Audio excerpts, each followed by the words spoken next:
Hello guys, तो आज हम आपको बताने वाले हैं सुभाष चंद्र बोस के बारे में। नेताजी सुभाष चंद्र का जन्म 23 जनवरी 1897 में हुआ। इनका जन्म उड़ीसा के कटक शहर में एक हिंदू परिवार में हुआ। इनके पिता एक मशहूर वकील थे। अंग्रेजी सरकार ने उनको राय बहादुर का खिताब भी दिया था। सुभाष चंद्र ने बीए तक की शिक्षा कलकत्ता विश्वविद्यालय से पूर्ण की। इसके साथ ही उन्होंने उस समय चल रही अनेक राष्ट्रवादी गतिविधियों में भी हिस्सा लिया। 1923 में सुभाष चंद्र ने फॉरवर्ड नाम से एक समाचार पत्र निकाला। 20 जुलाई 1921 को सुभाष चंद्र बोस व गांधी जी के बीच पहली मुलाकात हुई। असहयोग आंदोलन में सुभाष चंद्र की भूमिका। उस समय गांधी जी अंग्रेजी सरकार के खिलाफ असहयोग आंदोलन चला रहे थे। दास बाबू इस आंदोलन का बंगाल में नेतृत्व कर रहे थे। उनके साथ सुभाष चंद्र बोस भी इसी आंदोलन में जुड़ गए। 1923 में दास बाबू ने कांग्रेस के अंतर्गत स्वराज्य पार्टी की स्थापना की। विधानसभा से अंग्रेज सरकार का विरोध करने के लिए कलकत्ता महापालिका का चुनाव स्वराज्य पार्टी ने लड़कर जीता और सुभाष चंद्र बोस को महापालिका का प्रमुख कार्यकारी अधिकारी बना दिया गया। सुभाष चंद्र ने अपने कार्यकाल में महापालिका का पूरा कार्य ही बदल कर रख दिया। कलकत्ता के सभी अंग्रेजी नाम बदलकर भारतीय रख दिए गए। स्वतंत्रता संग्राम में जिन लोगों ने अपने प्राण न्यौछावर किए थे, उनके परिवारों को नौकरियां मिलने लग गई, जिसके कारण बहुत जल्दी सुभाष चंद्र बोस देश के महत्वपूर्ण युवा नेता बन गए।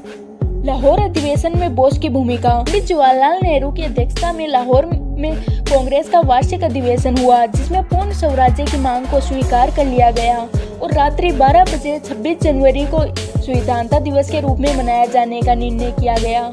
सिंह और सुभाष चंद्र बोस। सुभाष चंद्र बोस के द्वारा 26 जनवरी 1930 को कलकत्ता में राष्ट्रीय ध्वज फहराकर सुभाष चंद्र बोस एक विशाल मोर्चे का नेतृत्व कर रहे थे। तभी पुलिस ने उन पर लाठियां चलाई और घायल कर जेल में भेज दिया। जब सुभाष चंद्र बोस जेल में थे, तब गांधी जी अंग्रेज सरकार से समझौते में थे।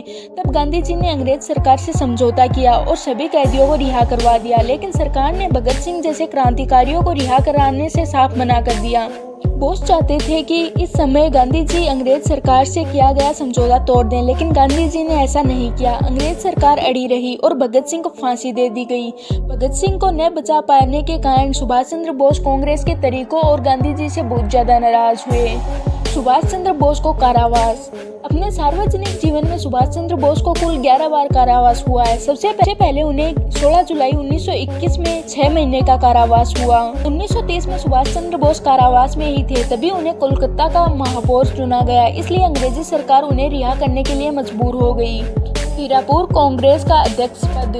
बोस ने हरिपुरा अधिवेशन 1928 के लिए अध्यक्ष चुना गया। यहाँ पर उस समय 51वां अधिवेशन था, इसलिए बोस का स्वागत 51 बैलों द्वारा खींचकर रथ से किया गया। इस अधिवेशन में सुभाष चंद्र बोस का भाषण बहुत ही ज्यादा प्रभावी था। अब तक राजस्थान में किसी ने भी ऐसा भाषण नहीं दिया था। अपने कार्यकाल में बोस ने योजना आयोग की भी स्थापना की। टोक्यो में सुभाष चंद्र बोस। नेताजी आजाद हिंद फौज के प्रधान सेनापति बन गए, जिसमें जापानी सेना ने अंग्रेजी फौज से पकड़े गए भारतीय युद्धबंदियों को भर्ती करना शुरू कर दिया।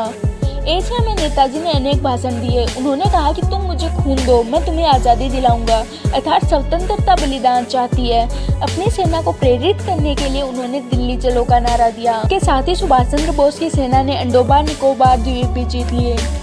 नेताजी ने इन द्वीपों का नाम बदलकर शहीद द्वीप व स्वराज्य द्वीप रख दिया। 6 जुलाई 1994 को आजाद हिंद रेडियो पर अपने भाषण से संबोधित किया। इस भाषण के दौरान सुभाष चंद्र बोस ने गांधी जी को राष्ट्रपिता कहा और गांधी जी ने उन्हें नेताजी कहा। तभी से सुभाष चंद्र बोस को नेताजी कहा जाने लगा। सुभाष चंद्र बोस की मृत्यु का रहस्य।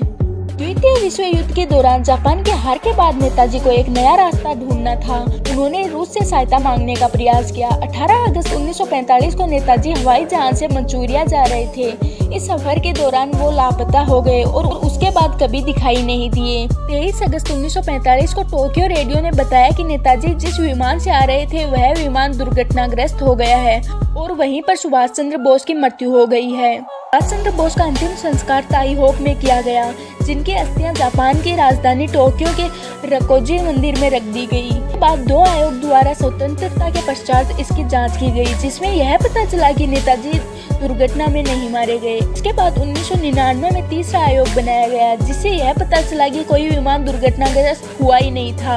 2005 में यह रिपोर्ट पेश की गई कि इसका कोई सबूत नहीं है कि नेताजी की मृत्यु विमान दुर्घटना से हुई थी, लेकिन इस रिपोर्ट को अस्वीकार कर दिया गया। इस कारण नेताजी की मृत्यु कैसे हुई है एक रहस्य मात्र बनकर रह गया। यह मामला जब राज्य सरकार तक पहुंचा तो राज्य सरकार ने इस पर कोई ध्यान नहीं दिया और फाइल बंद कर दी। यह हमारा दुर्भाग्य है कि हम इतने बड़े क्रांतिकारी जिसने अपने जीवन को देश की स्वतंत्रता के लिए न्यौछावर कर दिया, उसकी सही मौत कब हुई, कैसे हुई, इसका भी पता नहीं लगा पाए। तो ये थे सुभाष चंद्र बोस की पूरी स्टोरी। आई होप कि आपको ये टॉपिक पसंद आया होगा। अब हम मिलते हैं किसी और वीडियो के साथ।